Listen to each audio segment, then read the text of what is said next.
সুন্দর কিছু জিনিস দেখাবো, আর পুরাটা দেখে তারপর তোমরা কমেন্ট করবা প্লিজ। এই যে হরিণগুলি দেখতে পাচ্ছ, আমরা যখন সিটির থেকে একটু দূরে যাই তখন রাস্তার পাশে দেখি ওরা হাঁটাহাঁটি করে।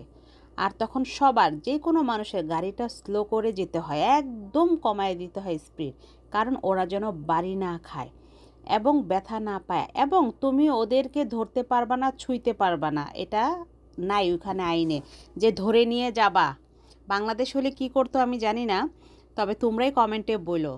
আর ওরাও কারো ক্ষতি করবে না, ওরাও ওদের নিজের মতো করে হাজব্যান্ড ওয়াইফ বাচ্চাদের সবাইকে নিয়ে এসে ঘোরাঘুরি করে এরকম জায়গাগুলি। দেখো পরিবেশটা কত সুন্দর, ওরা ঘোরাঘুরি করতেছে স্বাধীনভাবে, কারণ কেউ ডিস্টার্ব করবে না ওদের। এখানে যে বাড়িঘরগুলি আছে, মানুষ আছে, সবাই সবাই কিন্তু ওদেরকে দেখতেছে, কিন্তু কেউ ছুঁইব না, ডিস্টার্ব করবো না, বরং ওদের খাবার দিবে। আর যখনই গাড়ি যাবে গাড়িগুলি স্লো করে ফেলবে, যেমন আমরাও করে ফেলছি, ওদেরকে দেখতেছি। আর আমরা জানি ওদের ধরা নিষেধ, ছোঁয়া নিষেধ। আবার অনেকে আমরা ভয়ে খাবারও দেবো না, কারণ কোন খাবার খেয়ে ওদের কি হয়, এটাই। আর দেখো পরিবেশটাই অন্যরকম, দেখছো, তাই না?